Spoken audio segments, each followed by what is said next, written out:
Manonood ako ng horror. Comedy na lang, puro ka horror. Nagmumukha ka ng multo. Eh di wag ka manood, basta horror ang papanoorin ko. Comedy nga, para masaya. Aba, pati yan pag-aawayan nyo?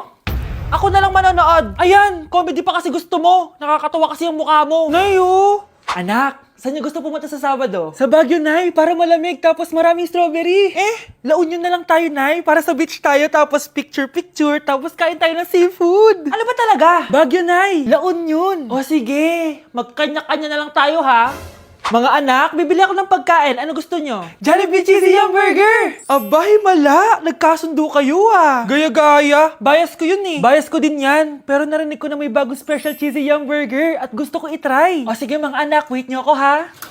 Mga anak, kain na! Sarap pa rin itong original Cheesy Yum Burger for me! Ang beefy lang hap sarap patty with cheese and classic yum sauce ng Jollibee! Bias talaga! Wow! Kakaiba yung atake na itong special cheesy yum burger. Pang bias wrecker. May beefy lang hap sarap patty at cheese na nga. Meron pang crunchy pickle, onions, and ketchup. Oh, akala nyo kayo lang? Meron din ako niyan. Di talaga magpapatalo si nanay, oh. True. Good morning, class! Good mood si ma'am ngayon na. Sana good mood lang siya gang mamaya. Bago tayo mag-start, mag-pray muna tayo, okay? Sino gusto mag-lead? Di ako marunong niyan, ikaw na lang. Lalo na ako. Di nga ako sumisimba eh. Wala. Pag walang pumunta sa harap, lahat kayo i-absent ko! Bes, ikaw na lang. Ma'am, ako na lang po. Madali naman pala kayo kausap eh. Okay, class. So, dito na nagtatapos sa lesson natin. Oh, may isang oras pa pala tayo eh. Sige na, i-dismiss ko na kayo. Yes, be, tara gala tayo. Tara be, buti na lang talaga dinismiss tayo agad. Aba, excited? Uwing-uwi? Ayaw niyo siguro sa subject ko, no? Maghihintay kayo hanggang 4 p.m. dito! Walang uuwi! Grabe naman yung mood swing ni ma'am. Nakakainis. I love you too. Okay, class. Dahil good mood ako today, hindi tuloy ang quiz at lesson natin. Ay, salamat. Magagawa ko na yung assignment ko sa math. Bes, pakopya naman ako niyan. Aba! Sino nagsabi sa inyo na pwede kayo gumawa ng assignment sa ibang subject, ha?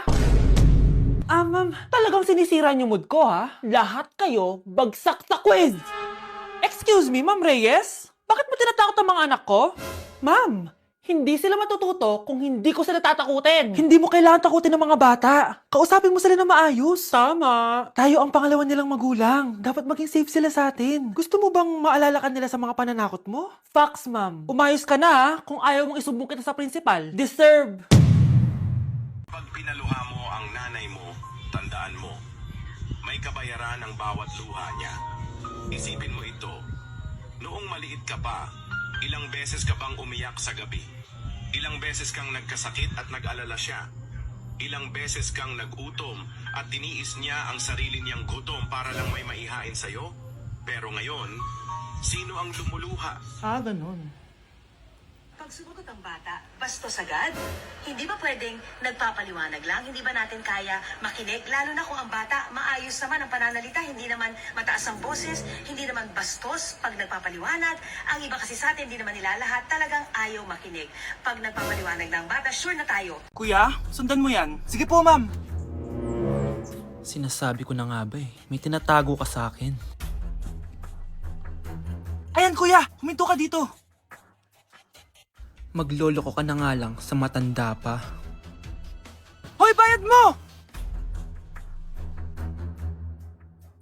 Humanda ka talaga sa akin.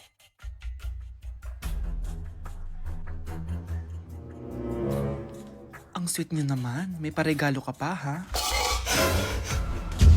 Ano yun? Scarlett? Anong ginagawa mo dito? Manloloko ka! Pinagpalit mo ko dito sa matandang pangit na to?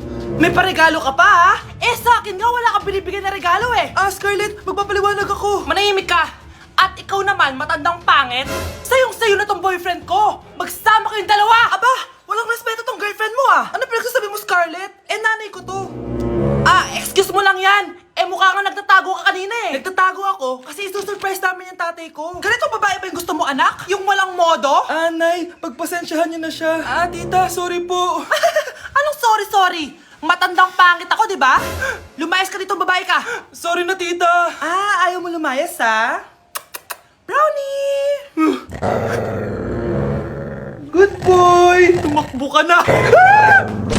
Class! reasons that you gotta Pinakaniwala mo lang lahat. Or in fact, ako pa nga dapat yung magtanong sa'yo eh. Minahal mo ba talaga ako? Ang kapal ng mukha mo, minahal kita! Minahal kita ng sobra-sobra! How you could take like going back to Honolulu just to get that Maui Wowie, that Maui. Sa tukunin sa makumbina. Kasi pagkatira. Kasi pagkatira. Diyos ko po, mas lang ako saglit eh. Hi guys, samahan niyo ako maglaba. Pero, mag-isa lang ako. Samahan mo ako, Bunch.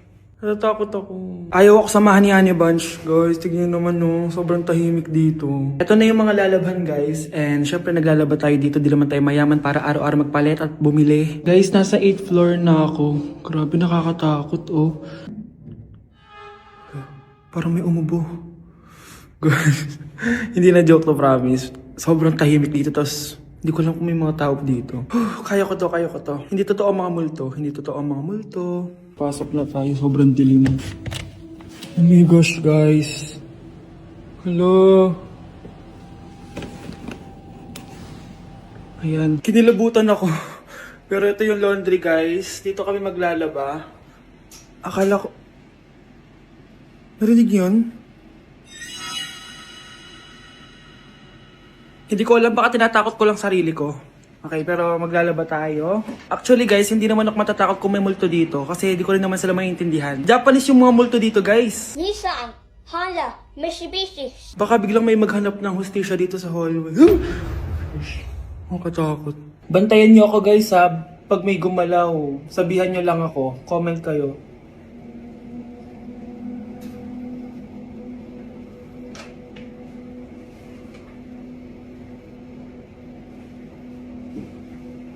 Babalik na ako sa hotel, guys. Hindi ko na kaya.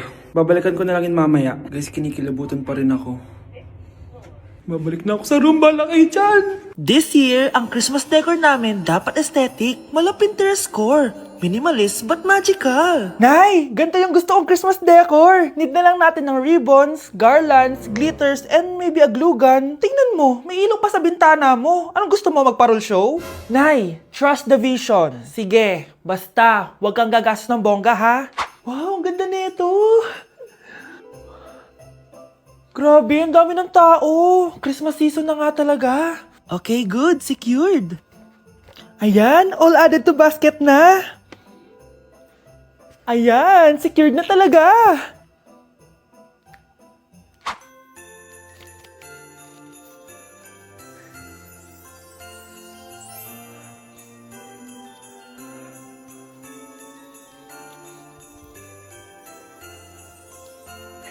Anak, paubos na yung ribbon, no? Oh, eto, ribbon ng cake. Same color naman eh. Pwede na yan. Nay, masisira yung team. Magkaiba yung sukat, oh. Nay, ba't mo inopin yung electric fan? Mainit kasi. Ay, Diyos ko, ang kintab ng pusa. Ang gulo na tuloy. Gusto ko lang naman maging maganda to eh. Anak, maganda naman, oh. Tingnan mo. At least, nagkaroon tayo ng mother-daughter bonding. Parang okay naman. O, di ba? I'm the OG interior designer.